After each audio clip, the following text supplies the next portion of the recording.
नमस्कार मित्रों, आज हम आपको बता रहे हैं एक रोचक कथा जो भगवान श्री कृष्ण और मोर पंख के संबंध में है। तो जानिए, शुरू करते हैं। भगवान श्री कृष्ण को मोर मुकुटधारी कहा जाता है क्योंकि वे अपने मुकुट पर मोर पंख धारण करते थे। मोर पंख धारण करने के 5 कारण बताए जाते हैं, लेकिन हमें तो मात्र एक ही कारण समझ में आता है। आओ जानते हैं मोर पंख धारण करने की कथा। पहले राधा की निशानी। महाराष्ट्र लीला के समय राधा ने उन्हें वैजयंती माला पहनाई थी। कहते हैं कि एक बार श्री कृष्ण राधा के साथ नृत्य कर रहे थे, तभी उनके साथ झूमकर नृत्य कर रहे एक मोर का पंख भूमि पर गिर गया। तो प्रभु भगवान श्री कृष्ण ने उठाकर उसे अपने सर पर धारण कर लिया था। जब राधा जी ने उनसे उनका कारण पूछा तो उन्होंने कहा कि इन मोरों के नाचने से उन्हें राधा जी का प्रेम दिखता है।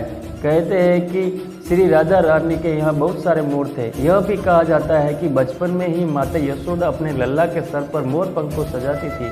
वैजयंती माला के साथ मोर पंख धारण करने की एक बड़ी वजह राधा के अटूट प्रेम की भी है। मात्र इस बात के अलावा अन्य बातें मनमानी हैं। नंबर 2, जीवन के सभी रंग। मोर पंख में सभी रंग समाहित है। भगवान श्री कृष्ण का जीवन कभी एक जैसा नहीं रहा। उनके जीवन में सुख और दुख के अलावा कई तरह तरह के भाव थे। मोर पंख में भी कई रंग होते हैं। यह जीवन रंगीन है।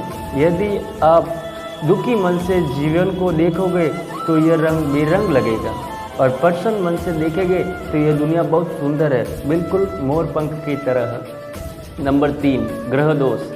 कई ज्योतिषविदान मानते हैं कि भगवान श्री कृष्ण ने यह मोर पंख इसलिए धारण किया था क्योंकि उनकी कुंडली में काल सर्प दोष था। मोर पंख धारण करने से यह दोष दूर हो जाता है, लेकिन वो जगत पालक है, उसे किसी काल सर्प का दोष का डर नहीं। नंबर 4, ब्रह्मचार्य का प्रतीक। कई लोग मानते हैं कि मोर ब्रह्मचार्य का प्रतीक है। मोर पूरे जीवन में एक ही मोरनी के संग रहता है। मोरनी का गर्भ धारण मोर के आंसुओं को पीकर होता है, इसलिए इतने पवित्र पक्षी के पंख को सभी भगवान श्री कृष्ण अपने मस्तिष्क पर धारण करते हैं। नंबर 5, शत्रु और मित्र समान। कहते हैं कि भगवान श्री कृष्ण मोर पंख धारण करके यह संदेश देना चाहते हैं कि मेरे लिए दोनों ही समान हैं। श्री कृष्ण के भाई शेषनाग के अवतार में थे, और मोर तो नाग का शत्रु होता है। मोर पंख को माथे पर लगाकर उन्होंने यह बताया कि मित्र और शत्रु के लिए उनके मन में हमेशा संभाव है। इसी के साथ आज का एपिसोड हमारा समाप्त हुआ। कल मिलते हैं नए एपिसोड के साथ। अगर हमारा यूट्यूब चैनल MS बाबा एस्ट्रोलॉजर पे वीडियो आपको पसंद आया हो तो सब्सक्राइब कीजिए, शेयर कीजिए, लाइक कीजिए। तब तक के लिए जय श्री राम।